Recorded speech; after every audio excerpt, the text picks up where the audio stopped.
Good morning all of you. बच्चों, सभी बच्चे बुक ओपन कर लीजिए। आज मैं आपको क्लास 5 में आपको प्रॉब्लम सॉल्विंग टेक्निक्स के बारे में बताऊंगा। ठीक है, किस तरह से कंप्यूटर में कठिन से कठिन प्रॉब्लम को सोल्व किया जाता है, ठीक, प्रोग्रामिंग के द्वारा। इसमें है प्रॉब्लम सॉल्विंग टेक्निक्स। ठीक, ये इसमें दे रखा है इंट्रोडक्शन। इंट्रोडक्शन ये है परिचय। कुछ एल्गोरिथम होती हैं जैसे, और उसमें कुछ प्रोग्रामिंग लैंग्वेज होती है। अब इसमें देखते हैं, यहाँ पे दे रखा है intelligence is one of the key characteristic which differentiate a human being from other living creatures on the earth. Basic intelligence covers day-to-day problem solving and making strategies to handle different situations which keep arising in day-to-day life. One person goes bank to withdraw money.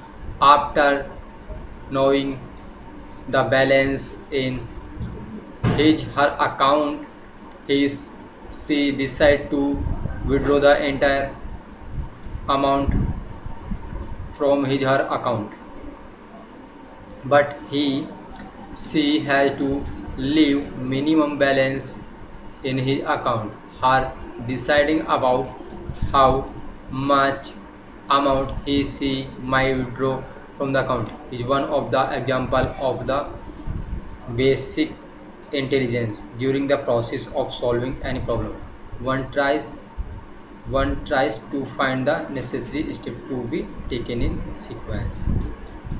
इसमें कहा गया है कि हमें daily अपने जीवन में कुछ ऐसे कार्य करने होते हैं, जैसे हम बैंक जाते हैं, ठीक है, वहाँ पर मनी को विड्रॉल भी करना होता है, ठीक, डिपॉजिट भी करना होता है, बैलेंस अकाउंट चेक करना, उसको डिसाइड करना और अमाउंट को एंटर करना। यानी इसका मतलब यह है कि हम प्रोसेस टू प्रोसेस कार्य करते हैं सीक्वेंस में। पहले कौन सा कार्य करना है, ठीक है, उसके बाद फिर नेक्स्ट कौन सा कार्य, इस तरह से। तो इसमें भी एक एल्गोरिथम में भी इसी तरह से है कि हम किसी भी कार्य को जब करते हैं, ठीक है, तो उसे प्रोसेस में लाते हैं और स्टेप बाय स्टेप कार्य करते हैं, और जितने भी कोई भी कठिन से कठिन प्रॉब्लम को सोल्व कर सकते हैं। जैसे मैथमेटिक्स में हम कैलकुलेशन करते हैं, ठीक है, तार्किक। तो इसमें जो है फिर दे रखा है प्रॉब्लम सॉल्विंग। ठीक है, प्रॉब्लम सॉल्विंग कैसे करते हैं, तो इसमें कुछ प्रोग्राम क्रिएट बनाने पड़ते हैं। इसमें दे रखा है इन आवर लाइफ, हमारे जीवन में we are bound to solve problem in our day to day activities such as purchasing something from a general store and making payment, depositing fee in school, withdrawing money from bank account. All these activities involve some kind of problem solving. It can be said the whatever activity a human being or machine do for achieving a specified objective comes under problem solving. To make it clear, let us see some for other example. इसमें कहा गया कि हमारे जीवन में कुछ कठिनाइयाँ भी आती हैं, ठीक है, उनको डेली दिन पर दिन, और एक्टिविटीज़ यानी कुछ हम खरीदते भी हैं, ठीक है, जनरल स्टोर से, और वहाँ पर पेमेंट भी करते हैं, डिपॉजिट करना पैसे को, स्कूल विड्रॉल, ठीक है, मनी विड्रॉल करना अकाउंट से, वो सब क्या होता है प्रॉब्लम को सोल्व करने के लिए। तो वहाँ पर क्या होगा, कुछ सॉफ्टवेयर क्रिएट होते हैं प्रोग्रामिंग के द्वारा, तो वहाँ पर भी क्या होता है कठिन से कठिन प्रॉब्लम को सोल्व किया जाता है। उसके बाद इसमें दे रखा है एग्जाम्पल में, देखिए यहाँ पर एग्जाम्पल में दे रखा है कि उदाहरण पर, one Monday morning a student is ready to go to school but at the he she is not pick up those books and copy which are required as per timetable.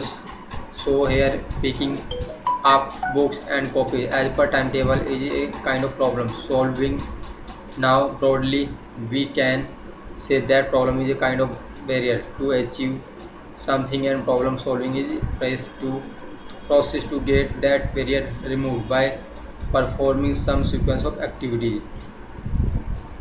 One Monday, ठीक, morning, सुबह एक student ready होता है, जाता है school को। वहाँ पर कुछ क्या करता है, वो पिक अप रोज बुक्स नहीं लेता, और ठीक है, एंड कॉपी कुछ विच आर रिक्वायर्ड, उसे रिक्वायर्ड भी होती है पर टाइम टेबल के हिसाब से। ठीक, इसमें जो है ये एग्जांपल दे रखा है। तो यहाँ पर भी कुछ प्रॉब्लम है उसको क्रिएट करने के लिए। तो ये जितना जो भी ये लेसन दिया हुआ है, हम इसमें प्रोग्राम तैयार करते हैं, प्रोग्राम के द्वारा ही हम कठिन से कठिन प्रॉब्लम को सॉल्व करते हैं। ठीक है, जिस तरह से हमारे जीवन में हम हम कुछ कार्य करते हैं डेली टू डेली। ठीक है, तो वहाँ पर भी प्रॉब्लम को क्रिएट करना होता है। उसके बाद आगे बढ़ते हैं। इसमें दे रखा है, if you can solve a given problem then you can also written an algorithm for it। यदि आप सोल्व करते हैं और एक प्रॉब्लम हो, तो वहाँ पर एक आपको क्या करना है, एल्गोरिथम लिखना है। ये एल्गोरिथम में दे रखा है, एल्गोरिथम एक स्टेप बाय स्टेप प्रोसीजर है, ठीक, to solve a specific problem performing a task. Algorithm can be defined as a sequence of activity to be processed for getting desired output from a given input। इसमें कहा कि algorithm एक step by step procedure है जो problem को solve करता है। ठीक है, एल्गोरिथम जो परिभाषित करता है एक सीक्वेंस एक्टिविटीज है, प्रोसेस है, और गेटिंग डिजायर्ड वहाँ आउटपुट होता है और इनपुट दिया होता है। और ठीक, बिफोर पहले राइटिंग इन एल्गोरिथम में आपको लिखना होता है फॉर ए प्रॉब्लम सोल्व करने के लिए one should find out what are the input to the algorithm and what is are expected output after running the algorithm। उसके बाद आउटपुट निकालना होता है एल्गोरिथम के द्वारा। ठीक है, एल्गोरिथम में रन करना होता है किसी प्रोग्राम को। जैसे ये दे रखा है फॉर एग्जांपल, इसमें दे रखा है, तो यहाँ पर दे रखा है फॉर एग्जांपल में an algorithm to make tea is follow. अब एल्गोरिथम के माध्यम से हम इसमें टी की चाय कैसे बनाई जाती है, तो उसका एग्जांपल दे रखा है। तो क्या होता है, उसके लिए तो स्टेप फॉलो करने पड़ेंगे हमें। ठीक है, तो इसी तरह में प्रॉब्लम को सोल्व करने के लिए हमें प्रोग्राम बनाना पड़ता है। ठीक, और किसी सॉफ्टवेयर को तैयार करने के लिए। अब इसमें हमें चाय बनानी, तो इसमें दे रखा है, पहले स्टेप 1 में दे रखा है, fill the kettle with water. Fill करना है वाटर को केतली में जाने। ठीक, उसके बाद स्टेप 2 में दे रखा है, boil the water in the केतली। ठीक, उसके बाद उसको पानी को जो है केतली में बॉईल करना है। नंबर 3 पे देखिए, put the tea bag in A cup. उसके बाद उठाना है केतली को, उसके बाद टी को क्या करना है, कप में करना है। उसके बाद pour some of the boiled water into the cup, और कुछ पानी को जो है कप में कर देना, जैसे इसमें दे रखा है। इसी तरह से एक बार पानी को यानी उठाया या ठीक है, हाँ, चाय को, और उसमें क्या करा, कप में कर दिया उसको पानी को। उसके बाद दे रखा है add milk to the cup. उसके बाद मिल्क को क्या करना है, ऐड करना है दूध को कप में। ठीक है, उसके बाद ऐड शुगर टू कप, फिर उसमें चीनी मिलानी है।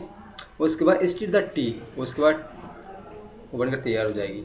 तो इस तरह से आउटपुट है इसका, और ये स्टेप बाय स्टेप फॉलो करने पड़ते हैं हमें एल्गोरिथम में। हमें इसमें कुछ प्रोग्राम क्रिएट करने होते हैं, और जिसके माध्यम से हम सॉफ्टवेयर अन्य तैयार करने होते हैं। ये बेनिफिट है। उसके बाद दे रखा है इसमें, while writing an algorithm one thing should be kept in mind that the algorithm should be short, simple and to the point।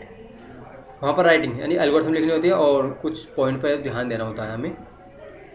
ठीक है, तो आपने समझा होगा। फिर से थोड़ा सा इसको रिवाइज कर देता हूँ।